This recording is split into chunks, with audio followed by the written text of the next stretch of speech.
नमस्कार साथियों, स्वागत है आप सभी का आपके अपने चैनल टेक ITI में। मैं हूं दीक्षा कुमारी। आज मैं अर्थिंग और ग्राउंडिंग के बारे में डिफरेंस जानने वाली हूं, जो कि बहुत अच्छे तरीके से, बहुत फन वे में आज समझेंगे। तो चलिए स्टार्ट करते हैं। तो पहला हम लोग जानते हैं कि अर्थिंग क्या होता है। तो देखिए यहाँ पे जो है वो अर्थिंग का फिगर दिखाया गया है। मतलब अर्थिंग क्या होता है, तो किसी भी इक्विपमेंट का, ठीक है, किसी भी इक्विपमेंट का जो आउटर बॉडी है, जैसे इलेक्ट्रिकल इक्विपमेंट किसी भी हो गया, गीज़र हो गया आपका, हीटर हो गया आपका, कोई भी इक्विपमेंट हो गया, ठीक है, इलेक्ट्रिकल इक्विपमेंट का जो आउटर बॉडी होता है उसको अर्थ से कनेक्ट करना। क्यों करना है? क्योंकि जो आउटर बॉडी होता है उस पर चार्ज जो होता है वो जमा हो जाता है, ठीक है, जो चार्ज होता है ना, चार्ज जो होता है वो जमा हो जाता है। जैसे कि हम जब हम कपड़ा प्रेस करते हैं तो आयरन पे चार्ज जमा हो जाता है, कूलर चलाते हैं तो कूलर के सरफेस पे जमा हो जाता है। बहुत सारा बॉडी ऐसा होता है ना जो कि अपने सरफेस पे ही चार्ज को एक्यूमुलेट करके रखता है, मतलब चार्ज को स्टोर करके रखता है। तब जैसे कि आप लैपटॉप चला रहे हैं तो आपके लैपटॉप के ऊपर चार्ज एक्यूमुलेट होता है। अगर आप मोबाइल चला रहे हैं तो मोबाइल पे आपका चार्ज एक्यूमुलेट होता है। तो अगर, ठीक है, अगर इनको एक पाथ नहीं दिया जाएगा तो अपने चार्ज को वो अर्थ तक डिस्चार्ज कर नहीं पाएगा, ठीक है। तो कर नहीं पाएगा तो वो क्या दिक्कत होगा। और जैसे ही हम लोग इसके बॉडी को टच करेंगे तो सारा चार्ज जो है किस पे आ जाएगा, तो हमारी बॉडी से होते हुए अर्थ में जाएगा। तो हम लोगों को तो शॉक लगेगा, मुझे तो शॉक लगेगा भाई। अब आप लोग बता दीजिए, आप लोग को लगेगा कि नहीं लगेगा, ठीक है। तो इसलिए हम लोग क्या कहते हैं, इसलिए जो आउटर बॉडी है उसको हम लोग अर्थ से कनेक्ट करते हैं। किस माध्यम से? तो बाय माध्यम ऑफ अर्थिंग, ठीक है। तो यहाँ पे है, देखिए यहाँ पे क्या है, हमारे करंट सप्लाई जा रहा है यहाँ पे, ठीक है। ये लाइव वायर है, ये हमारा न्यूट्रल वायर है, ये हमारा कोई इलेक्ट्रिकल इक्विपमेंट है, और ये wire from electrical cage to earth है ना, अर्थ से कनेक्ट किया गया। याद रखना है किसको कनेक्ट कर रहे हैं, तो आउटर बॉडी को, ठीक है, बाहर वाले बॉडी को, ठीक है, इसको कनेक्ट कर रहे हैं। और हम लोग क्या बोल सकते हैं कि अर्थिंग वह सुरक्षा व्यवस्था है जिसमें कोई विद्युत उपकरण या सिस्टम का धातु वाले भाग को, मतलब आउटर बॉडी को, धातु वाले भाग को अर्थ से कनेक्ट किया जाता है, ताकि जो भी लीकेज करंट है, ठीक है, जो भी लीकेज धारा है, जो भी लीकेज करंट है और फॉल्ट करंट है, वो सीधे जमीन में चला जाए और जो भी इंसान हो और जो उपकरण है वो सुरक्षित रह सके, ठीक है। ये हमारे अर्थिंग से आवश्यकता होती है। अब ये अर्थिंग जो होता है क्या क्या से बचाव करता है, तो देखिए झटका लगने से ये सुरक्षा दे रहा है, हम लोगों को झटका लेने से सुरक्षा दे रहा है, ठीक है। आग से सुरक्षा देता है, आग से सुरक्षा मतलब कि शॉर्ट सर्किट या लीकेज से आग नहीं लगती है ना, मतलब अर्थिंग कर देंगे तो आग नहीं। अब हम लोग बोल सकते हैं कि अर्थिंग जो होता है वो काम कैसे करता है हम लोग का, ठीक है। अर्थिंग हम लोगों का काम कैसे करता है, तो याद रखिएगा कि जब भी कोई उपकरण, ठीक है, उपकरण का लाइव वायर का संपर्क अगर बॉडी से हो जाए, ठीक है, ये है आपका, यहाँ पे ये लाइव वायर है, इसमें चार्ज लीकेज करंट जो है वो फ्लो हो गया। अगर हम यहाँ पे इसको छू दिए तो बॉडी, तो क्या हो जाएगा, हम लोग छू दिए तो क्या बॉडी में करंट आ गया। लेकिन अगर बॉडी बॉडी अर्थिंग से जुड़ी हुई है तो करंट जो है कम प्रतिरोध वाला रास्ता से जाएगा, यानी जमीन से होकर चला जाएगा, ठीक है। मतलब कि ये आपका अर्थ क्या हुआ, हम इसको छू दिए, ठीक है, तो हमारा बॉडी और हमारे बॉडी के कंपैरिजन में इसका तो अर्थ रेजिस्टेंस कम हुआ ना, तो ये हमारे बॉडी से ना जाके ये अर्थ में चला जाएगा। तो इसी कारण ये जो होता है वो इंसान सुरक्षित होता है, ठीक है, अर्थिंग से इंसान सुरक्षित होता है, ठीक है। अब नेक्स्ट आप लोग देखिए ग्राउंडिंग। अब देखिए नेक्स्ट ग्राउंडिंग क्या होता है। तो यहाँ पे न्यूट्रल पॉइंट को, देखिए ये लाइव वायर और न्यूट्रल वायर ना, न्यूट्रल पॉइंट को, न्यूट्रल वायर को हम लोग अर्थ से कनेक्ट किया जाता है, ठीक है, अर्थ से कनेक्ट करते हैं। क्यों? क्योंकि जब कभी फॉल्ट आया, ठीक है, जैसे कि थ्री फेज सिस्टम के अंदर आया तो वहाँ पे क्या होगा, वोल्टेज जो होगा बहुत ज़्यादा हो जाएगा, बहुत हाई हो गया, जिसके कारण वहाँ पे चिंगारी बनेगा, मतलब आर्क उत्पन्न होगा, ठीक है, चिंगारी बनेगा, ठीक है, चिंगारी तो वहाँ पे खतरा जो होता है, रिस्क जो होता है वो बढ़ जाता है। तो इसीलिए हम लोग न्यूट्रल को अर्थ से कनेक्ट करते हैं। तो उसे ग्राउंडिंग कहते हैं। ठीक है, अर्थिंग में क्या देखिए, वो आउटर बॉडी को अर्थ से कनेक्ट किए तब उसको अर्थिंग करते हैं, और इसको न्यूट्रल को अगर हम लोग अर्थ से कनेक्ट कर रहे हैं तो हम लोग ग्राउंडिंग कर रहे हैं। मतलब हम लोग ये क्या जान सकते हैं कि जो ग्राउंडिंग होता है ये किसको प्रोटेक्ट किया, तो ये सिस्टम को प्रोटेक्शन करता है, मतलब सिस्टम को ये बचाता, बचाना हमारा एम होता। ग्राउंडिंग कर रहा है मतलब कोई भी सिस्टम है, इक्विपमेंट है, उसको बचाना हमारा एम होता है। लेकिन जो अर्थिंग है ये कोई बंदा अगर काम कर रहा है तो बंदे को प्रोटेक्ट करना, बंदे को बचाना, मतलब कोई भी आदमी हो, इंसान की सुरक्षा हमारा कर्तव्य होता है अर्थिंग करना। और आप ये भी जान सकते हैं कि जो ग्राउंडिंग होता है तो इसमें देखिएगा, ग्राउंडिंग में मतलब कि जब ग्राउंडिंग में फॉल्ट आता है तो थ्री फेज जो करंट होता है वो अनबैलेंस हो जाता है। ठीक है, वो बैलेंस नहीं रहता है, वो अनबैलेंस हो जाता है। तो क्या होगा, अनबैलेंसिंग के केस में हमारे पास क्या होता है, 3 कंपोनेंट आप लोग पढ़े होंगे। कौन कौन सा कंपोनेंट होता है, तो पॉजिटिव कंपोनेंट होता है, एक नेगेटिव कंपोनेंट होता है और एक जीरो सीक्वेंस कंपोनेंट होता है। ठीक है, और न्यूट्रल में कौन सा कंपोनेंट जाता है, तो न्यूट्रल में जीरो सीक्वेंस करंट जाता है, ये हम लोग को ध्यान में रखना है। ठीक है, न्यूट्रल में हम लोग का कौन सा करंट जाता है, न्यूट्रल में हम लोगों का जीरो सीक्वेंस करंट जो होता है वो फ्लो करता है। तो जीरो सीक्वेंस करंट जो हो गया वो हम लोग क्या किए, अर्थ से भेज दिए। अर्थ से भेजने के लिए क्या यूज़ किए, तो न्यूट्रल पॉइंट हुआ, न्यूट्रल पॉइंट को ग्राउंड से कनेक्ट कर दिया, है ना। तो ये जीरो सीक्वेंस करंट हमारा ग्राउंड में चला गया। ठीक है, इसको ध्यान रखना। तो हम लोग इसको बोल सकते हैं कि ग्राउंडिंग का क्या एडवांटेज है, एडवांटेज मतलब उसका क्या लाभ है। तो देख लीजिए, एडवांटेज क्या हो सकता है कि ग्राउंडिंग में जो भी सर्ज वोल्टेज था, ठीक है, जो भी सर्ज वोल्टेज था वो हटा देती है। ठीक है, सर्ज वोल्टेज जो था उसको हटा देती है, यानी कि जो जीरो सीक्वेंस करंट है उसको ग्राउंड तक रास्ता अगर नहीं देंगे तब वहाँ पे क्या होगा, तो वहाँ पे बहुत हाई वोल्टेज जो है वो सिस्टम के अंदर पैदा होगा। तो सिस्टम के अंदर बहुत हाई वोल्टेज पैदा हुआ जिसके कारण वहाँ पे आर्क बन सकती है। आर्क बन गया तो वो वहाँ पे क्या होगा, तो वहाँ पे सिस्टम जो है वो डैमेज होने की खतरा अधिक होती है।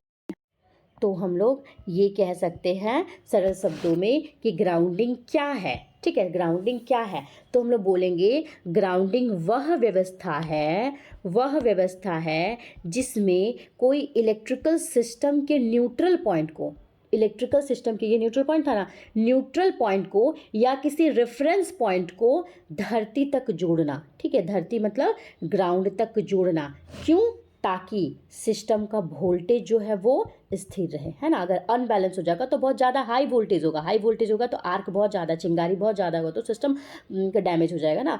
ताकि न्यूट्रल को अगर हम लोग जोड़ दिए ताकि सिस्टम का जो वोल्टेज है वो क्या होगा, तो वो हमारा स्थिर रहेगा। ठीक है, दूसरा क्या करेगा, जो भी ओवर वोल्टेज है, जो भी फॉल्ट हुआ हम लोगों के सिस्टम में, जो भी फॉल्ट हुआ या फिर अगर बिजली कड़क रहा है ना, बिजली लाइटनिंग अगर हो रहा है तो इसका असर जो होगा वो कम पड़ेगा। मतलब कि हम लोग आसान से शब्दों में क्या बोल सकते हैं, आसान से शब्दों में हम लोग बोल सकते हैं कि ग्राउंडिंग जो होता है वो सिस्टम की स्थिरता के लिए होती है, लेकिन अर्थिंग जो हम लोग कर रहे हैं वो इंसान की या उपकरण की सुरक्षा के लिए कर रहे हैं। ठीक है, अब देखेंगे कि हम लोग ग्राउंडिंग क्यों ज़रूरी है। तो ग्राउंडिंग क्यों ज़रूरी है, तो पहला हम लोग बोल सकते हैं वोल्टेज कंट्रोल के लिए। ठीक है, वोल्टेज,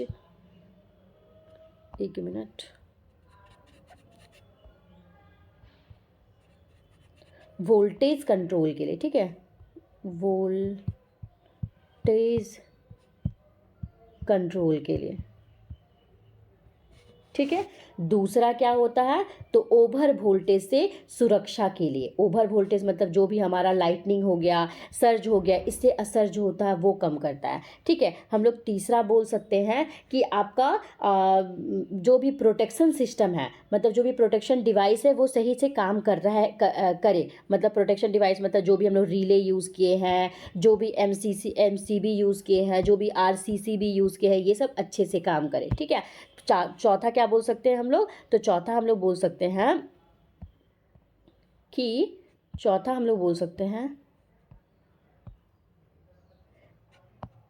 बोल सकते हैं कि जो सिस्टम है वो हमारा बैलेंस रहे। ठीक है, सिस्टम हमारा बैलेंस रहे।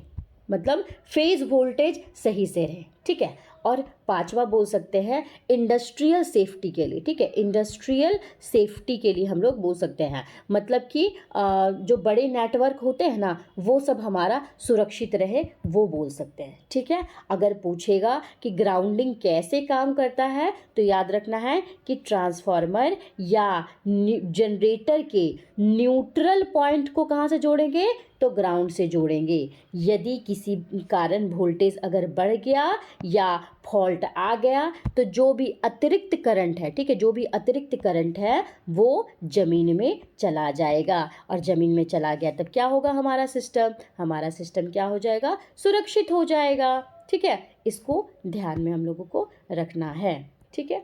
अब देखिएगा ना, हम लोग को इसमें हम लिखे नहीं, इसमें दिए नहीं है हम, लेकिन ध्यान रखिएगा ग्राउंडिंग के क्या क्या प्रकार होते हैं। अगर टाइप्स ऑफ ग्राउंडिंग पूछेगा ना तो पहला हमारा होता है सिस्टम ग्राउंडिंग, ठीक है। पहला क्या होता है हमारा, पहला हो गया सिस्टम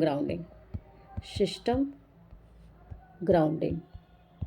मतलब इसमें क्या हो जाएगा, सिस्टम ग्राउंडिंग में जो भी न्यूट्रल पॉइंट है उसको ग्राउंड से जोड़ेंगे, ठीक है। मतलब कि अगर उसमें सॉलिड कनेक्शन हुआ, ठीक है, अगर सॉलिड कनेक्शन हुआ मतलब सॉलिड ग्राउंडिंग हो, इसका भी पार्ट हुआ ना सिस्टम ग्राउंडिंग में। पहला सॉलिड ग्राउंडिंग में सीधा कनेक्शन हो गया, ठीक है। अगर रेजिस्टेंस ग्राउंडिंग बोलेगा तो रेजिस्टेंस ग्राउंडिंग में रजिस्टर है ना, रजिस्टर के माध्यम से ग्राउंडिंग करते हैं, ठीक है। अगर रिएक्टेंस ग्राउंडिंग बोला तो उसमें रिएक्टर के माध्यम से, ठीक है, रिएक्टर के माध्यम से हम लोग ग्राउंडिंग करेंगे, ठीक है। और अगर एक पिटरसन कॉइल होता है, वो जो पिटरसन कॉइल होता है, ठीक है, एक क्या होता है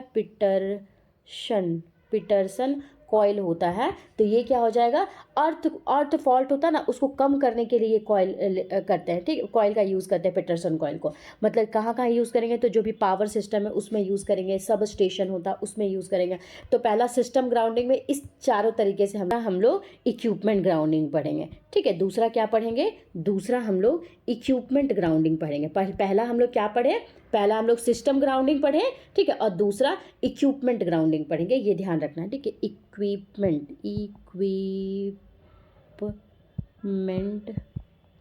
ग्राउंडिंग, ठीक है, इक्विपमेंट ग्राउंडिंग पढ़ेंगे, ठीक है। दूसरा हमारा मतलब इसमें जो मशीन या उपकरण होता है ना उसके बॉडी को ग्राउंड से जोड़ना होता है, ये याद रखना है, ठीक है। तो यहाँ पे हम लोग देख लिए हैं, दोनों के बीच में हम लोग थोड़ा डिफरेंस देख लीजिए कि इस अर्थिंग क्या होता है, लोगों को बिजली के झटके से बचाता है, और ग्राउंडिंग क्या होता है, सिस्टम को स्थिर रखता है, ठीक है, सिस्टम को बचाने के लिए करते हैं, ठीक है, मतलब वोल्टेज को बैलेंस रखता है। इसमें किसको जोड़ा जाएगा, तो ध्यान रखना धातु हिस्सा का, उपकरण का धातु हिस्सा मतलब ऊपर के बॉडी को आप ग्राउंड से जोड़ोगे, और सिस्टम का जो न्यूट्रल है या फिर उसके सर्किट होते हैं उसको आप ग्राउंडिंग से जोड़ोगे, ठीक है।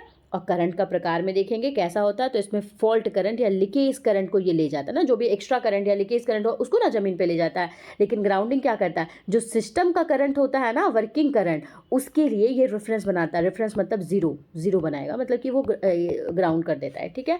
ये ह्यूमन सेफ्टी के लिए, मतलब ये आदमी को सेफ्ट करता है और ये सिस्टम को सेफ्टी करता है, ये ग्राउंडिंग में, ठीक है। कहाँ यूज़ करते हैं, तो इसका यूज़ हम लोग घरेलू उपकरण और मशीन में करते हैं, और ग्राउंडिंग का यूज़ हम लोग पावर स्टेशन में, पावर सब स्टेशन में, इलेक्ट्रिकल नेटवर्क है, ये सब में हम लोग यूज़ करते हैं। तो कैसा लगा हमारा, एक इसमें देख लीजिए डिफरेंस बिटवीन ग्राउंडिंग, अर्थिंग और बाउंडिंग। ये जो है ना, ये देख लीजिए, यहाँ पे अर्थिंग है और यहाँ पे ग्राउंडिंग है, मतलब न्यूट्रल को यहाँ पे ग्राउंड किया गया, और अर्थिंग है यहाँ मेटल पार्ट को ग्राउंड किया गया, ठीक है। तो अगर हमारा वीडियो अच्छा लगा हो तो वीडियो को लाइक ज़रूर कीजिएगा।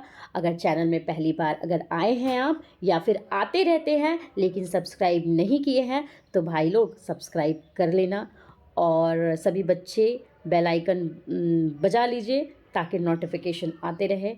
इस तरीके से फन वीडियो लाएंगे हम, ठीक है, जिससे आप समझ पाएंगे, ठीक है। और नेक्स्ट वाली क्लासेस में मैं ना अर्थिंग के बारे में बताऊंगी। प्योर जैसे आप लोग को ग्राउंडिंग और अर्थिंग के बीच में तो डिफरेंस समझ में आ गया ना। अब अर्थिंग कितने टाइप्स होते हैं, प्लेट अर्थिंग क्या है, पाइप अर्थिंग क्या है, इसके बारे में बताएंगे। एक्चुअली क्या है ना कि आपके ITI में सिर्फ आप लोग को 2 ही अर्थिंग पढ़ना, प्लेट अर्थिंग पढ़ना और पाइप अर्थिंग पढ़ना है। तो हम उधर से भी थोड़ा बहुत जितने भी रॉड अर्थिंग होते हैं, स्ट्रिप अर्थिंग होते हैं, सबके बारे में बताएंगे, लेकिन मेनली फोकस मेरा प्लेट अर्थिंग और पाइप अर्थिंग के बारे में रहेगा, ठीक है।